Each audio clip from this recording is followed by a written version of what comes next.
Welcome everyone to California WIC Association's webinar series on WIC Worksite Wellness. Today's webinar is on managing stress and fostering wellness with mindfulness. And we have Denise Dempsey with us here, as well as Karen Farley from the California WIC Association. I'm Margaret Aumann with CWA, and I'll be your organizer or moderator today. And I'm just going to start with a few slides to introduce the webinar and get us all started. Thank you for joining us. The objectives today are to define the process of mindfulness and explore many of its evidence-based benefits. We're going to get to engage in a short guided activity to demonstrate mindfulness-based stress reduction. And we're going to talk about some practical tools for mindfulness on a daily basis, as well as describe some strategies that you can share with your colleagues and WIC participants or other clients that you work with. So this should be a very practical and experiential webinar today. We're so glad you joined us. Just a couple notes about using GoToWebinar. Hopefully you're connected now and you're able to hear us and listening in either on your computer speakers and microphone, or if you're not able to do that with your computer, dial in on the number here or also on your confirmation email. Enter the access code and the PIN when you get it. If you have any technical difficulties, just type into the question box and we'll try to problem solve for you. Just a note, please don't put any phone lines on hold. You are all going to be muted so that we can all be listening in and not disrupt the webinar. And there's also the support at gotowebinar.com if you need it. How we'll be taking questions today, as I said, you're all on mute and you'll be able to type in your questions to the question box on your control panel and be sure to press send. And then we'll prioritize those questions and forward them verbally to the panelists as we go through, as well as at the end. So feel free to type in your questions and comments as we go along. And this will be recorded. We're recording right now, actually, and we'll post it on our website, and you'll be able to access it and refer other people to it later. Just a couple, just an introduction of California WIC Association if you're new to our organization. We're a nonprofit member organization comprised of local California WIC agency directors and a lot of other partners. Anybody who's interested in the WIC program, especially in California, and the training and staff development, public education, and advocacy, and some other research and policy analysis that we offer is available to the public on our website at any time. And we do like to partner with other people and really promote and support the WIC program here in California as well as nationwide. And you're welcome to become a member, and there's an easy way to do that on our website. We also support WIC employees through a Worksite wellness program that you may or may not be familiar with, and that is also described on our website under focus areas, wellness.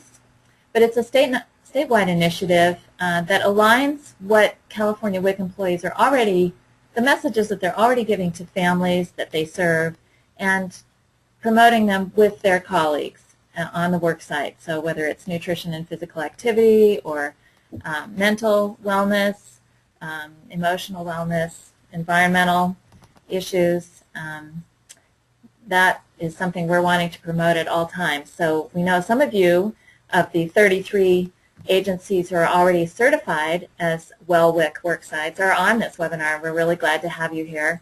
And you're probably, some of you are in the recertification process. So we invite you, anybody who's not familiar with that, to log on to our website and check it out.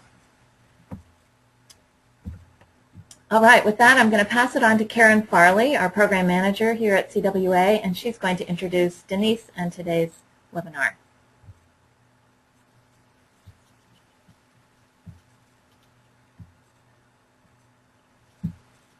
Well, welcome everyone, and thank you for joining our webinar. And I'm pleased to introduce Denise Dempsey. And Denise is a stress reduction consultant and educator located here in Davis, California. And Denise has been teaching mindfulness-based stress reduction for over a decade. She was actually trained under the direction of John Kabat-Zinn, who you may have read about. He's the creator of the national acclaimed program, Mindfulness-Based Stress Reduction. Denise is a credentialed practitioner with the Sutter Center for Integrative Holistic Health in Davis and Sacramento, and a co-founder of the Davis Holistic Health Center. She has a degree from UC Davis in Human Development and continues her professional development in a number of areas, whether it's experiential education, body work, massage, and has a private practice. She's been studying meditation and yoga since she was 10 years old.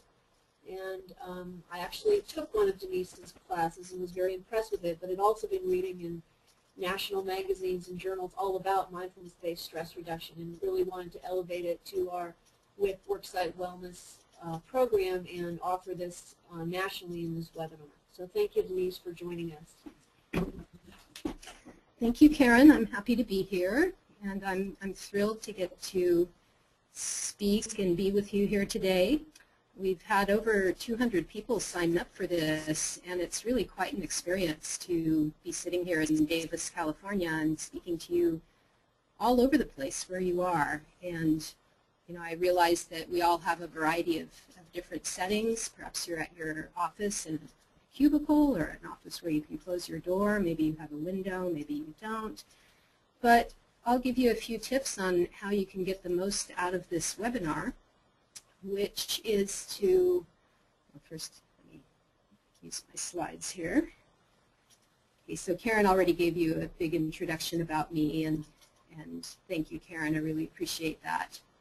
I've had a lot of experience working with mindfulness, and especially in recent times, there's such a resurgence or surgence of interest in mindfulness because it's been so amazingly beneficial to people in addressing health issues related to stress, and it's also being brought into business, and even the military is using mindfulness to train soldiers to be more resilient to stress. So it's really something to get to bring this to the general public, and I keep learning and growing all the time as well.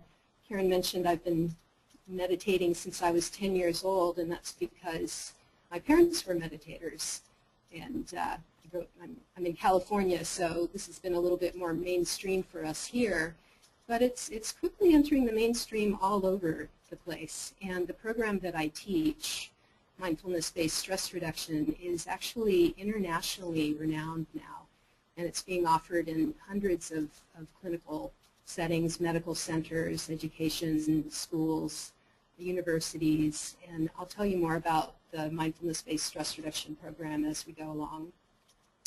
So these slides could be very helpful for you to focus.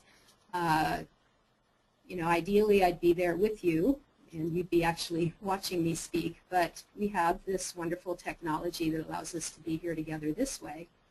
So, if you can, pause your other activities for the time being. I mean for this to be an experiential presentation, and we're going to actually be doing some guided mindfulness exercises. So, prepare yourself for that. If you can, close other computer programs, turn off your phone ringer if that is appropriate, and just allow yourself to have this time basically for yourself, even though this is learning that will also likely benefit you professionally.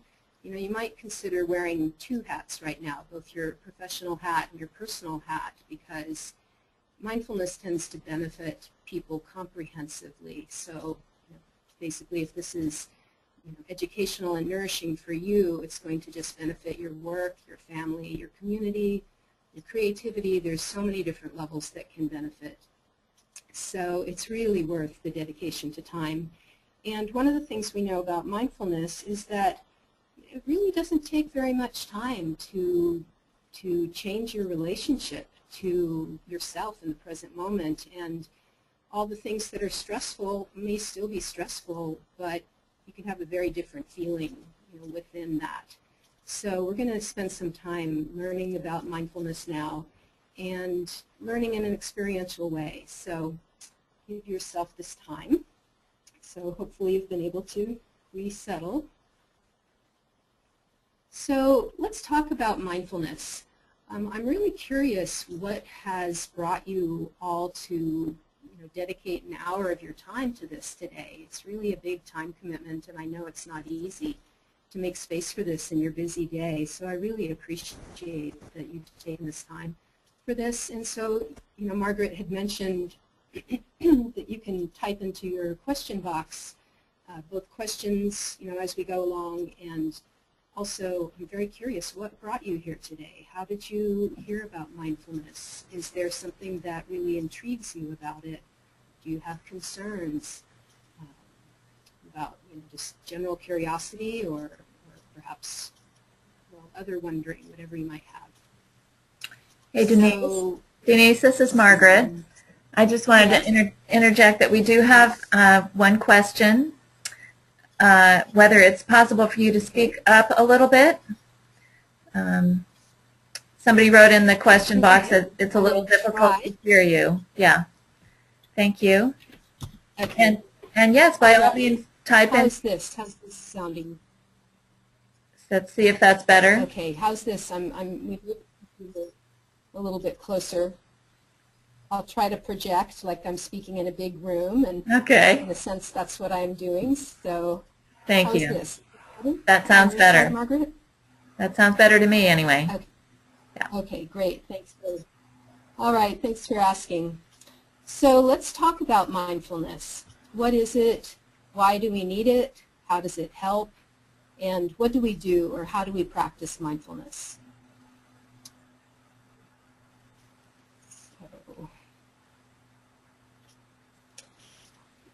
So mindfulness has been in the news lately.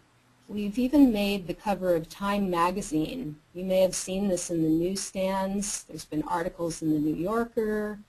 The New York Times had an article, More Mindfulness, Less Meditation, The Antidote to Mindlessness, Mindful Revolution. And you've arrived when you make the cover of Time magazine, because time is time. And so perhaps this is even what you've been hearing about, but mindfulness has actually been around for thousands of years. It comes from the traditions of Asia, where mindfulness was used in a lot of spiritual settings, in monasteries, and basically through contemplative prayer. These are the kinds of inward kind of listening practices that we have that we're more familiar with. And when scientists wanted to study the mind-body connection, they realized that there was this whole body of knowledge that was already developed and created, and so they started to use mindfulness and meditation in order to learn more about the brain and how our brain can influence our health and our experience of stress specifically. So here's a definition of mindfulness, and this comes from Jon Kabat-Zinn, who started the mindfulness-based stress reduction program, which is this clinical program that I teach and I bring into the healthcare setting. So mindfulness means paying attention in a particular way, on purpose, in the present moment, and non-judgmentally. So that's a very cerebral description of it, and I find that it is actually a little bit easier if we understand this kind of from the inside. And I actually have a poem I'm going to read right now. Go ahead and close your eyes if you're able to do that. And just let yourself drop in and give your awareness to your felt sense of being alive. It may be comfortable, it may be uncomfortable. We all have a variety of different things going on with our bodies at various times. Maybe there's a sense of ease, maybe there's stress or tension, so you don't have to change any of that to be mindful. And here's a poem, it's called Enough by David White. So enough. These few words are enough. If not these words, this breath. If not this breath, this sitting here, this opening to the life we have refused again and again until now. Until now. So mindfulness is not about changing anything about our experience of being alive or stressful or whatever's going on. Might be something pleasant as well. It's about being able to be fully present and to notice that our mind is really influencing our experience of life. So, basically our mind is always shifting from thinking about the future to thinking about the past.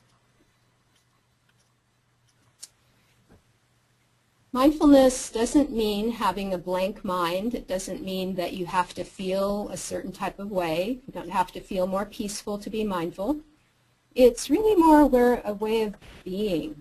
So here there's a slide of a woman who's sitting in a peaceful setting looking out over a beautiful, beautiful vista. And it would be really nice if we all had access to this kind of a thing on a regular basis. But for most of us, we're in urban settings and, we use autos to get to work and, there's just a lot of busyness around us. And we don't really have to change anything at all in order to drop in and be mindful. So it's not what we're thinking about, it's how we kind of are, how we can be with our experience. Mindfulness is the capacity to know our experience consciously as it is in this moment, not in the future or past, here and now. So like the poem I just read, these words are enough. If not these words, this breath. If not this breath, this sitting here. Life gets more simple when we're mindful. It takes all of the clutter of our kind of mental agitation, and mindfulness allows us to come into connection with what's happening now. And this is actually as simple as connecting with our own breath or other sensations in our bodies, basically our felt sense of being alive. Life is much more pleasant, and our stressors are much more manageable when we're not adding to the complexity with our thoughts that, what's the worst case scenario, what's going to happen down the line. Just the simplicity of how we can be with ourselves.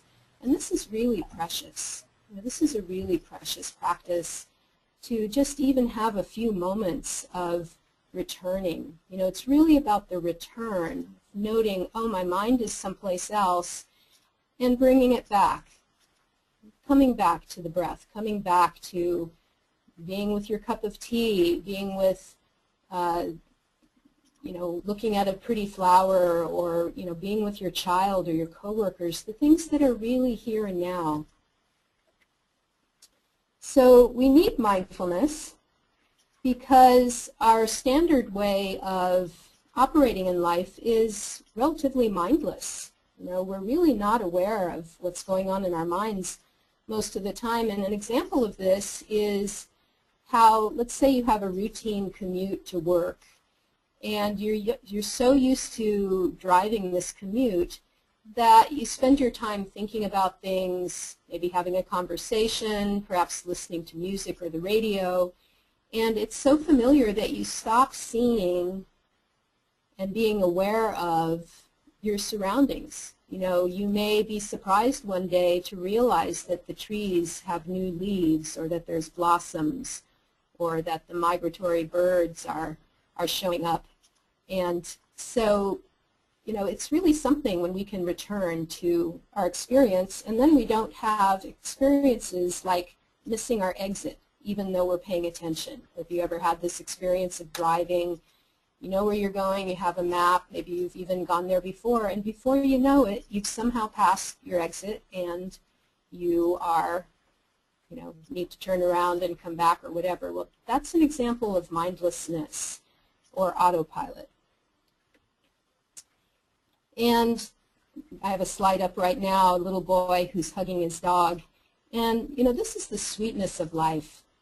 Being able to manage the mental clutter really brings us into connection with the good stuff in life, because the truth is that it's always there. There's always, even on what we might consider a bad day, there's stuff going on that has beauty and meaning, and we miss out on these things because we're stressed, we're with our worries. And mindfulness is a way to remind ourselves to come back to this. You know, just a point of interest, what we understand now about our brains is that our brains have something that they call a negativity bias, which means that we've developed as human beings to always be scanning our, you know, our surroundings, our lives, the stuff that's going on, for anything that might be potentially harmful to us. And we are much less likely to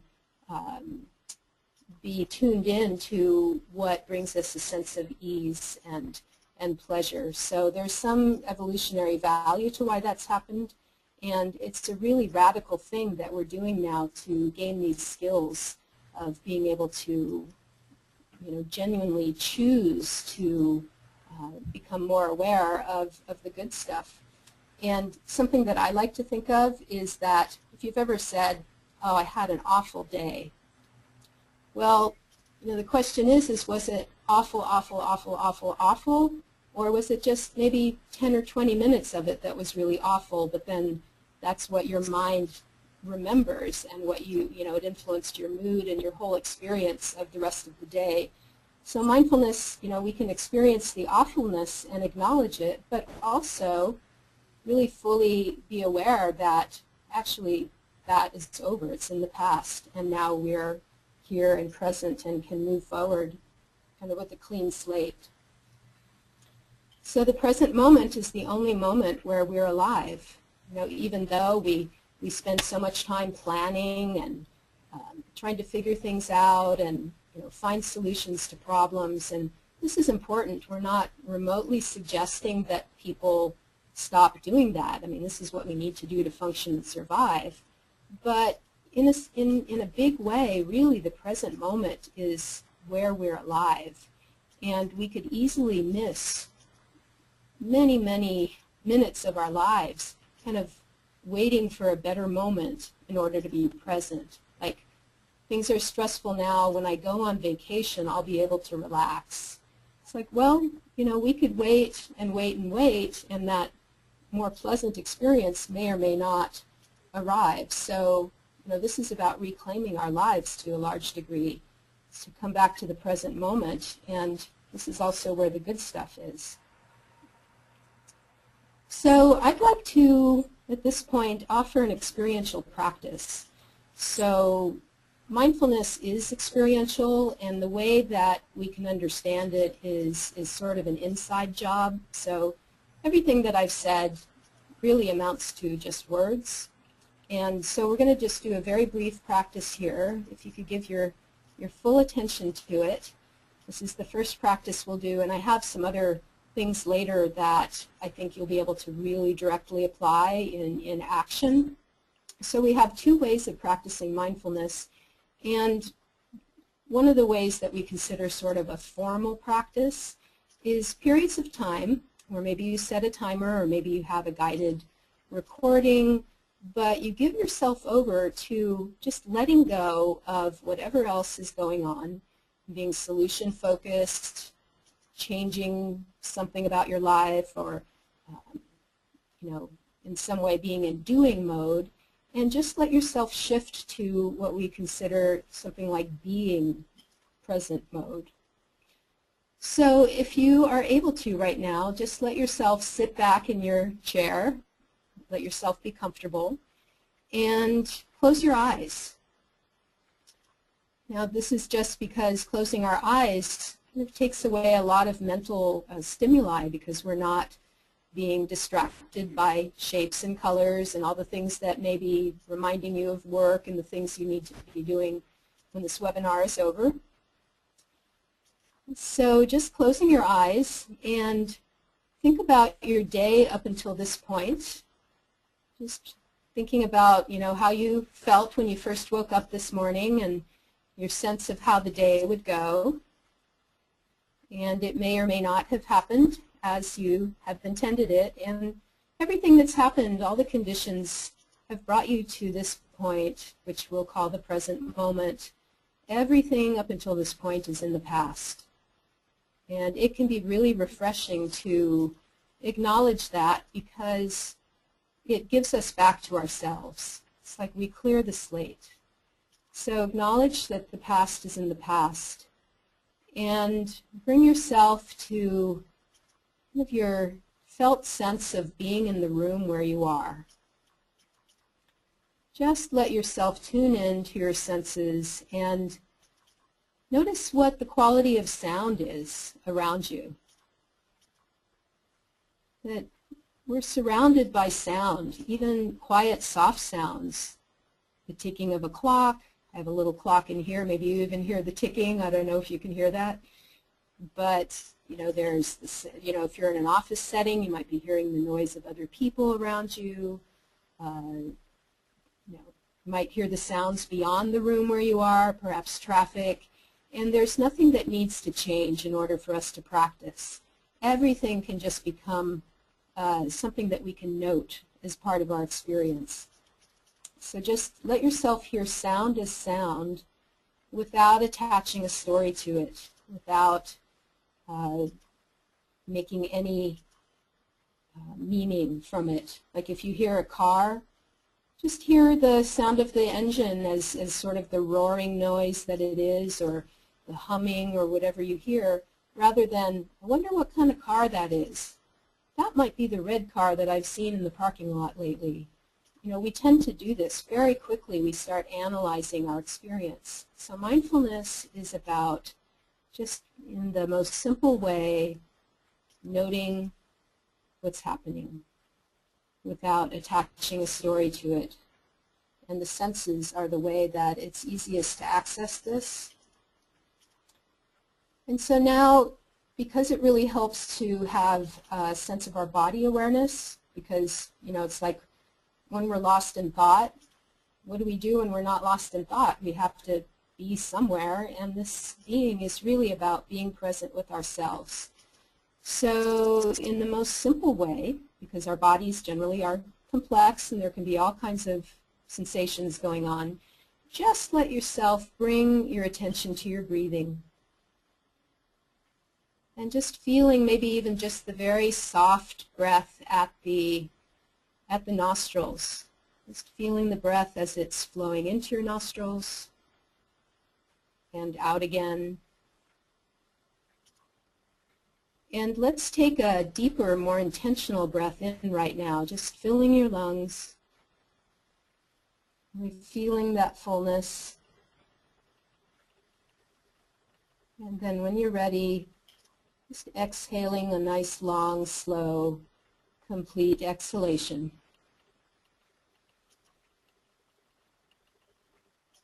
And let's take another breath, another deep breath.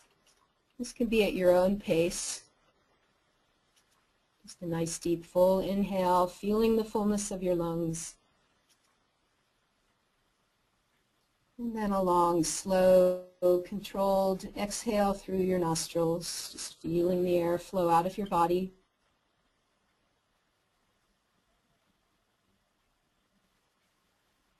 And now just breathe naturally at a pace that feels natural to you, and notice the shift that you may have experienced with just letting go of getting anywhere other than where you are, and being present for yourself in this very simple way.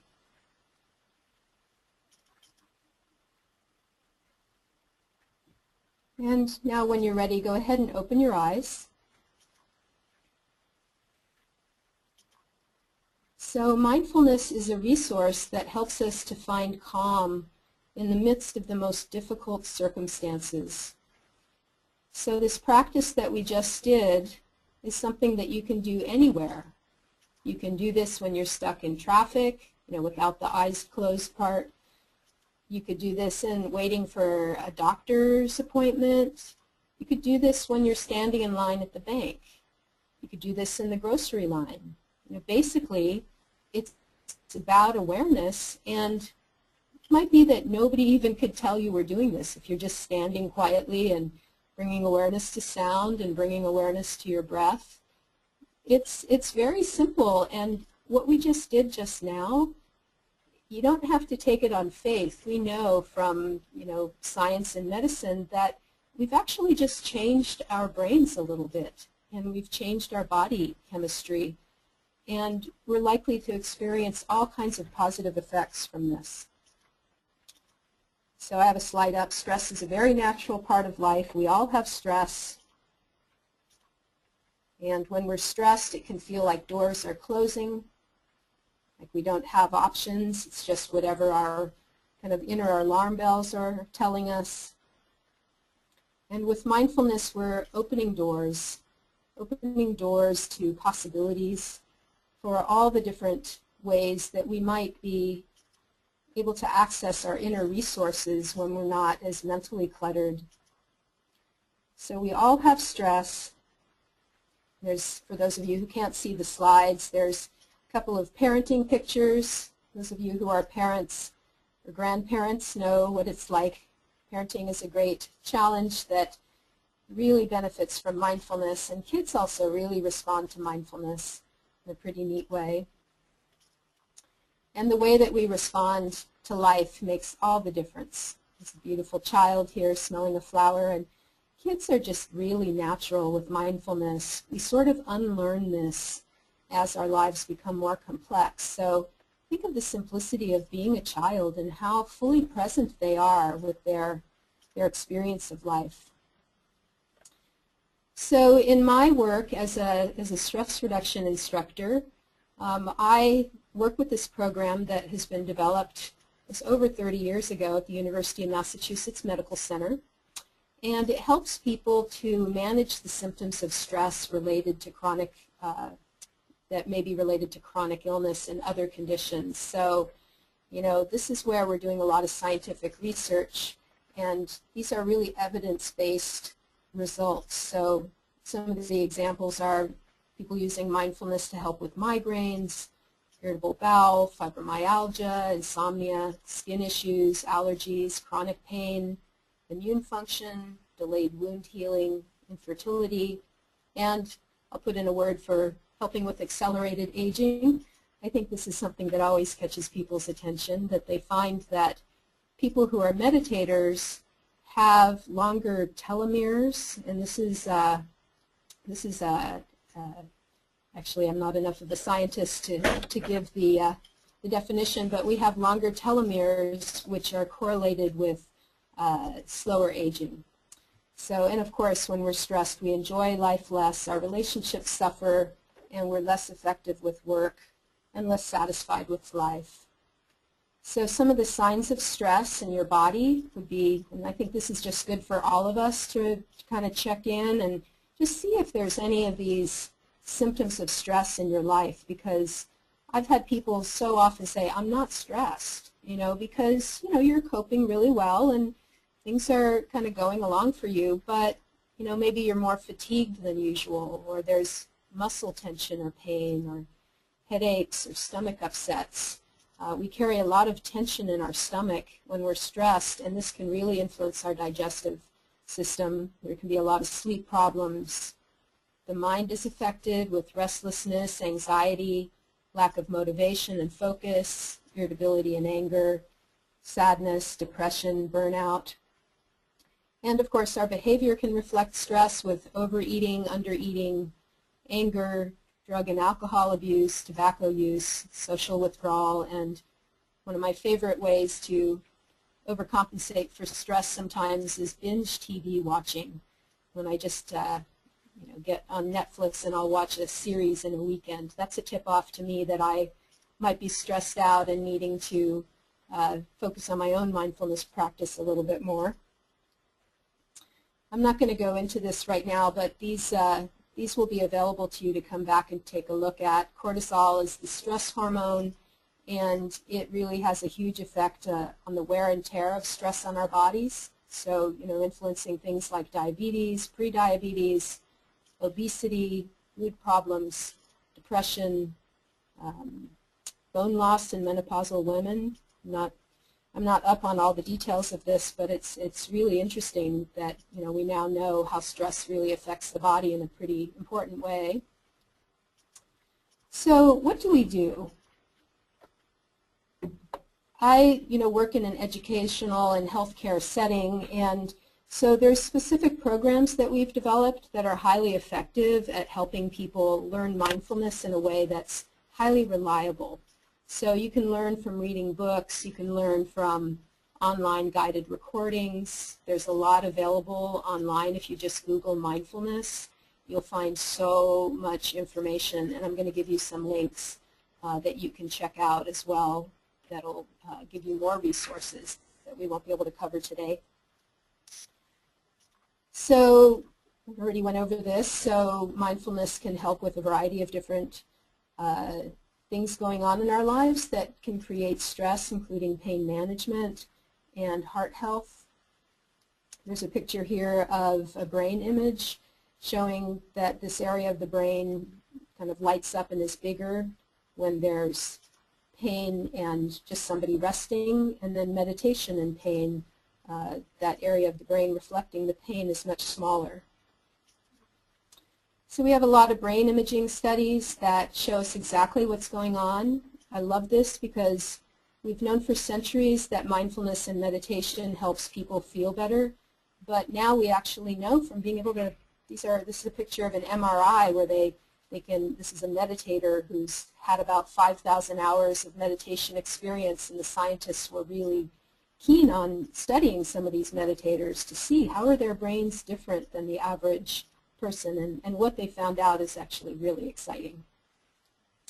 So the kind of program that I work with is the MBSR, Mindfulness-Based Stress Reduction. The picture on the screen is my good friend Beth teaching a class down in the Palm Springs area. And a study that was done just in the last year showed that people who took an 8-week class, there were actually specific changes in their brain that were, I believe, visible to the naked eye. They didn't even need to use microscopes or anything, related to a sense of well-being and connection to others. So this MBSR program, developed 30 years ago, the University of Massachusetts Medical Center, and it's the gold standard for researchers to study the influence of mindfulness and meditation for mental and physical health. Just very briefly, because I could spend an hour on this alone, over the course of 8 weeks in my classes we learn how to cultivate mindfulness, and we do this by meeting 2 hours a week. There's home practice exercises. People spend about 30 minutes a day practicing. And for what it's worth, there are online programs for this. So you can actually do kind of guided self, a personal practice with, I guess, a video or the way that the University of Massachusetts is offering this through the Sounds True recordings. So that if you don't have MBSR in your area, you can actually access it online as well. Mindfulness-based stress reduction has evolved to mindfulness-based eating awareness, mindfulness-based childbirth and parenting, and we have a program in the San Francisco Bay Area called Mindful Schools that's bringing mindfulness to kids in the classroom, and especially in places where there's behavior issues in the classroom, they're finding that with just 5 minutes a day of mindfulness practice, the teachers are saying it's like getting a whole extra day of the week to help the children learn, because these changes are so significant in their being able to be calmer and more focused and retaining information. So I love this picture. Everyone can benefit from a little less mindlessness. And there's a picture of the Army people doing some exercises, and I think it's really cool that they're bringing meditation practice into the military.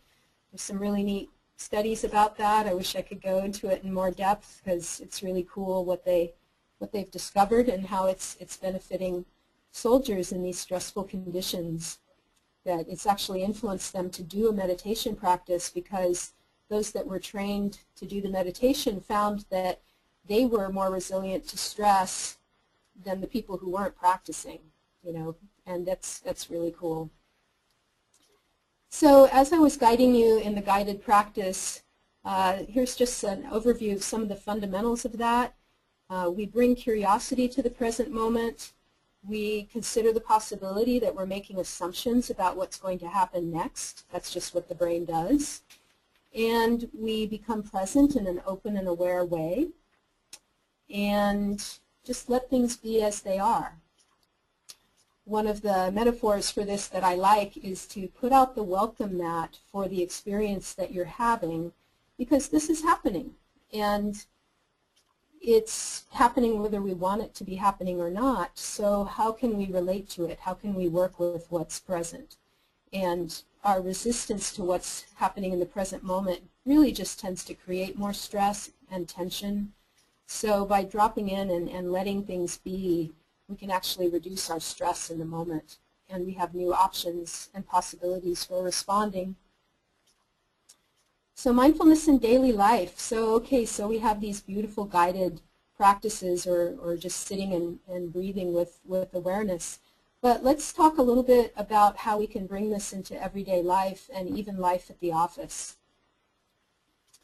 So we're not aiming for perfection. Balance is not about perfection. It's about being able to be with change in a different kind of way. And basically stress is about change, and some changes have more impact on us than others. Mindfulness at the office. We can all use more of this. Take mindfulness breaks. So this practice that we just did with sitting with our eyes closed, I'm going to give a little practice here that I love doing the actual practice, because this is how we kind of learn what it feels like physically. The practice of mindful waiting can be a meditation. Just standing at the copy machine waiting for your papers to print. And when the phone rings, sometimes it helps to just take a nice deep breath, really bringing awareness to the present moment. And as you exhale, just feeling that exhale, and you've done a few moments of meditation. Standing at the microwave, waiting for something to heat up. This is really time where you can actually use it as a meditation practice.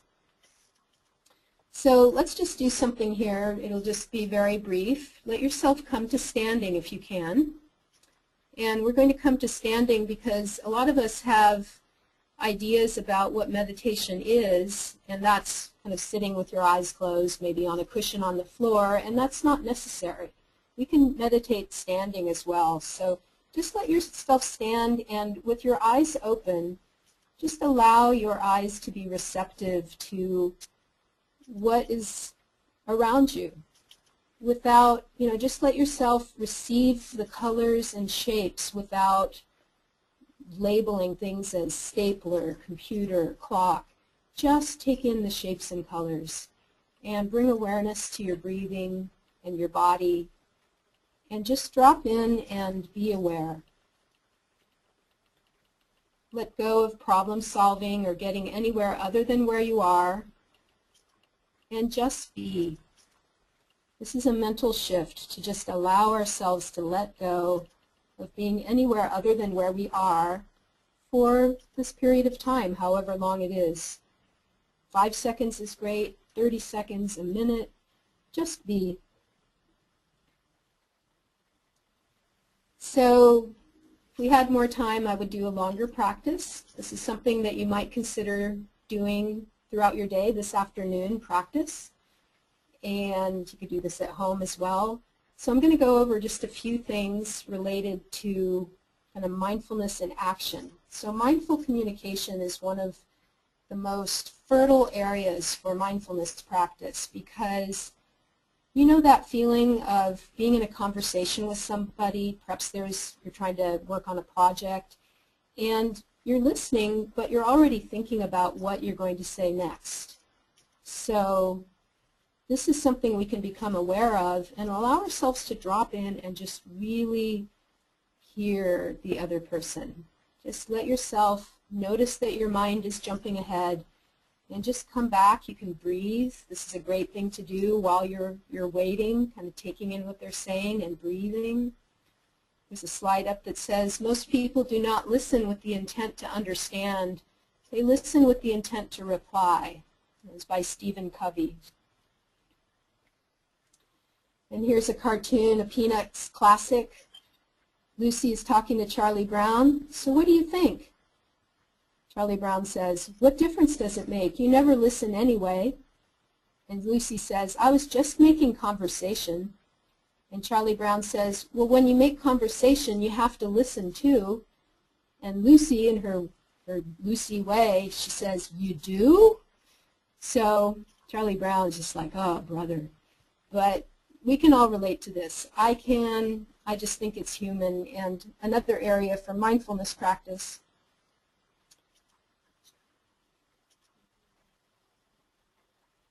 So here's something that you can do to practice at work. And this could be really radical, but I'm going to suggest it as a practice. There's some links that I'm going to share with you at the end. And there's so much information we have about how big help mindfulness can be at work. And here's a suggestion for how we could bring this into a staff meeting. So let's say you gather everybody, you're in your workroom with your table and whatever is going on, everybody's arriving. And when everybody's present, just invite people to close their eyes or just to find something to focus on with a soft gaze. And do something like what I did with us earlier to just feel themselves being present in the room and to let go of everything that's already occurred. Everything's in the past, and this moment is a fresh opportunity to respond in creative and clear ways. So bringing awareness to what's happening on the level of the senses, maybe it's that coffee cup you're holding in your hands, or sense of the air on your skin, or your body in contact with the chair. Just letting go of assumptions that you know what's going to happen in the staff meeting, and be open to the possibilities, just being present. And to take a few mindful breaths, and that's it. Just transition back into your regular meeting with the agenda that you have. When we're on the computer, we can be mindful online, and a big part of this is the body awareness. So when we drop in to pay attention to our body's cues that we need a break, then we can respond. So like for me, I start to get a little restless and fidgety. My eyes might get dry. I start feeling very distracted, and I might want to surf the net or just check something real quick online that isn't my task. And what we find is that each time we leave a task to go check email or something else, it takes about 8 minutes to refocus. I thought that was kind of amazing, and the more that I pay attention, the more that I become aware of that just a few seconds, we think we'll just do something for a matter of seconds, but then it takes us a while to refocus. So, it might be better if you feel a need for a break to not surf the net, but to take a few deep breaths, get up and stretch, take a break, a mindfulness break. So now's an opportunity we can do some question and answer, and this way I can fine-tune some of this material for your needs. And I'm assuming that there's some questions. And Margaret, do you have some things that we can hear from our attendees? Yes, Denise, thanks for your presentation so far. There are a couple things. They're not necessarily questions, although they're coming in. But the first two things I wanted to share were some comments that people made in response to your asking what they were looking for when they logged into this webinar. One person said, when I'm stressed, it makes me angry, and I don't like being angry. Maybe this can help me avoid being angry or disconnected. And I think you really addressed that, or at least affirmed that, yes, those are responses to stress. Another person said, I practice and teach mindful eating, so I was interested in looking into this topic further. I believe in a global approach to health and being conscious of one's environment. So I thought both of those were interesting comments. We now have a question. What tips do you have for promoting mindfulness during eating? Great question, and I really appreciate both of those. And these things are really interrelated too, because being able to be aware of our emotions and things like anger really is part of the stress response, and it's likely to lead to impulsive behavior because we would rather distract ourselves from feeling what we're feeling. So mindfulness is about being an ally with ourselves, and in the most the short answer for the anger question is that our resistance to our emotions creates more stress.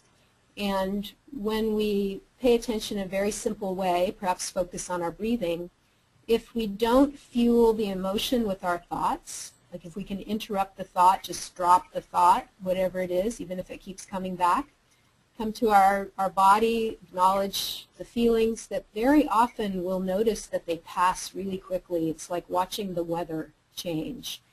And the life conditions, the stress around us may keep triggering the same thing, so we may have periods of time where we feel strong emotions like anger, but we actually also have the ability to connect in a way that we can just notice the thought that we're having that's related to something like anger, and just for the sake of mindfulness, just be willing to drop the thought, consider that we're making assumptions about what's going to happen in the future, in the immediate future, in the distant future, or thoughts about the past. And it's very seldom what's actually happening in the present moment, which is where things tend to be more workable.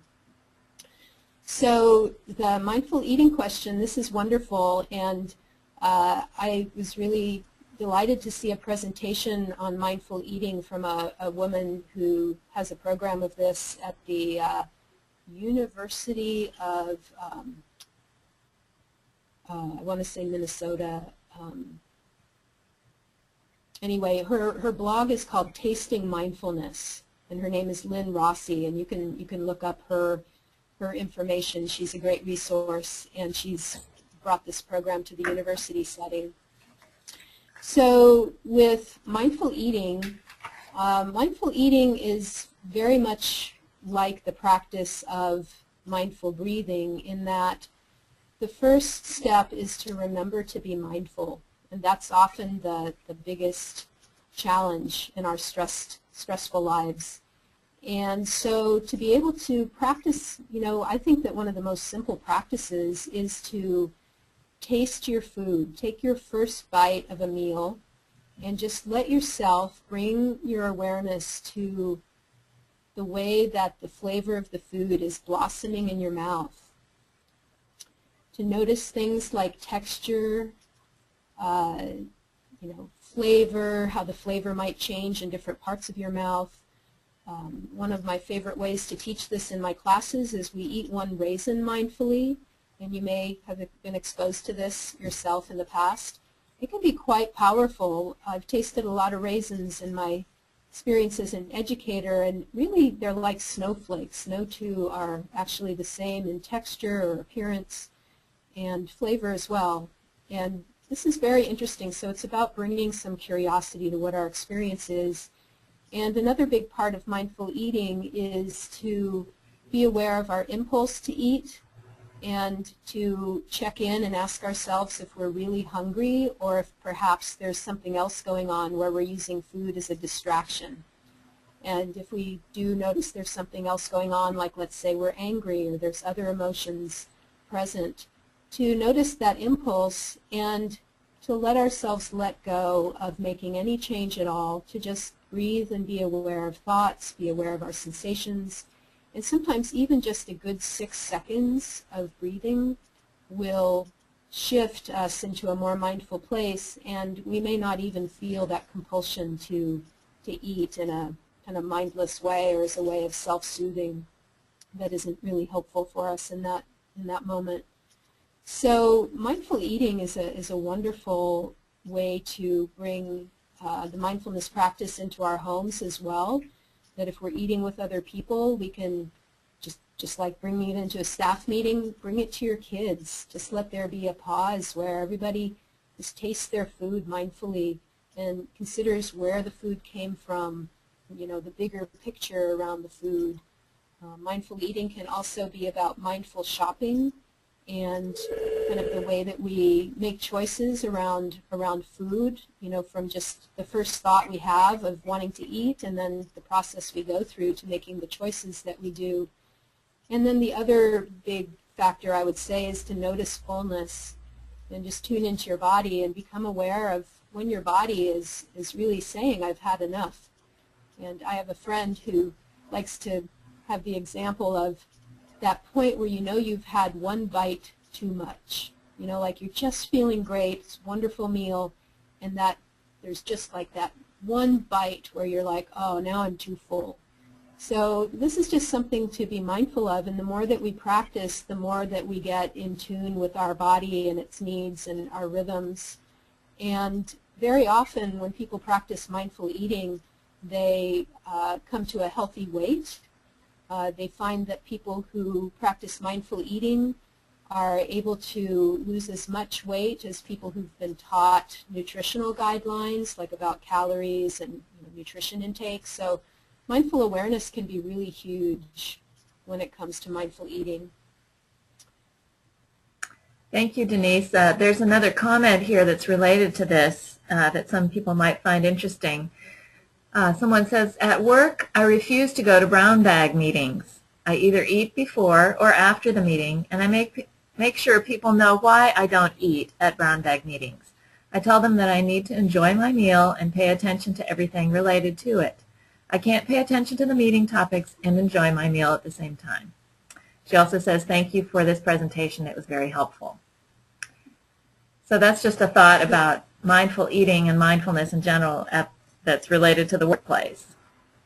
Yeah, and you know, on that note, I've actually had the same experience because I used to have a meeting with one of my teaching colleagues where we'd meet before class and eat a meal, and he was convinced that I never ate or I didn't eat enough because I usually had so much food left over and it looked like I wasn't eating. But actually there's just a lot that goes on when we're connecting with others and communicating, and it can be actually very helpful to pay attention to that kind of a thing. And also when I've gone, I had a friend, we used to go to restaurants and practice mindful eating with some delicious food, and we found that we would just order an entree and share it because we couldn't eat as much food in the time that we had if we were spending time mindfully chewing. And you know, you can be chewing and eating your sandwich and really listening, really listening to the other person speaking, and then then they're chewing and they're listening to you and you can speak. So there's some mindfulness that we could bring into the process, and I can totally understand where you're coming from with that question or with that comment. One other question we have is, and you may want to just describe the differences here, but is, do you practice or teach transcendental meditation as well? Actually I don't. I practice mindfulness meditation. I would say if there was a formal title for it, it would be closer to Vipassana or Zen. But actually my boyfriend does transcendental meditation, and that's what my parents practiced. So it's just another form of meditation. And there are many different kinds of meditation, and it's really about finding the one that works best for you. So how about if I finish up with my last slides showing people where the resource links are and that kind of thing? Can we transition to that? Okay. So here's some takeaways. You can come back and read this, but goes over some of the things we talked about, that we only have moments to live, and mindfulness helps us to reclaim our lives, and we can have a sense of well-being regardless of what's going on. We can be in balance. that mindfulness meditation has really significant health benefits, including reduced inflammation, improved immunity, chronic pain management, depression relapse prevention, and we can manage the wear and tear of stress in a really significant way. That mindfulness at the office and of course in the home can reduce tension and improve teamwork and connection with one another, can improve communication. And here's a really important one, that mindfulness doesn't require special conditions, clothing or physical ability, and it can be practiced anywhere at any time, even when we're really busy. Practice some examples: mindful standing while waiting, long slow breaths while we're on hold on the phone, tuning into our body while we're online, mindful eating, taking mindfulness breaks, and you can place notes around the office or at home on sticky notes that say breathe, or be mindful, or just whatever feels helpful to you. And the cartoon here is a person walking with their dog. The person's mind is full of clutter and all the things on their mind, and the dog has a peaceful scene where he's just taking in the park or wherever they're walking. It says mindful or mindful. So let's see, next one. Here's some articles and studies. I shortened the links so when you type them in, hopefully it'll not be too complicated. But diabetes study, healthy weight management, heart health, parenting, immune health, pain management, anxiety and depression. So if you want to read more about those things, here's some good articles and studies. Here's some links. So Mindfulness Research Journal, if you want to read more about the current mindfulness research, there's hundreds of studies out. There's a wonderful magazine called Mindfulness Magazine. You can see it on mindful.org. I've listed some books. And then the evidence-based mindfulness education, including a link to the University of Massachusetts website. So Stress Teens is another great resource, stressteens.com. So you can come back to these things. So I've been delighted to get to experience this time with you, and thank you for your attention. My contact info is on the screen. Actually, I forgot to put my email, but it's just stressreductionprograms@gmail.com. So feel free to get in touch with me if you would like to follow up on any of this, and I'll try to help you with directing you to any resources that you might like support with. And other than that, I wish you well. I hope you have a mindful rest of your day and many moments of peace. Thank you so much, Denise. We just have 2 more questions, and they happen to be about getting the materials. So I'm just going to answer those questions and say that the recording for this webinar, as well as your PowerPoint slides and any other resources, will be on our website in the next few days. So please check back if you would like to refer to them or share them. Karen, was there anything you wanted to add at the end here? No, I just wanted to thank everybody for attending the webinar and thank Denise for presenting. And I feel really happy she was able to share with us really practical and doable strategies to improve our mindfulness, which will result in better health and happiness. So thank you, Denise. Great. Thank you, Denise. Thank you, everybody, for attending. And we'll hope to see you on future webinars. The next one we have coming up is next Thursday. And it's not in our wellness series, but it's for WIC agencies that help with encouraging potential voters to register. So look for that on our website, and we hope you'll join us in the future. Thanks so much. Bye-bye.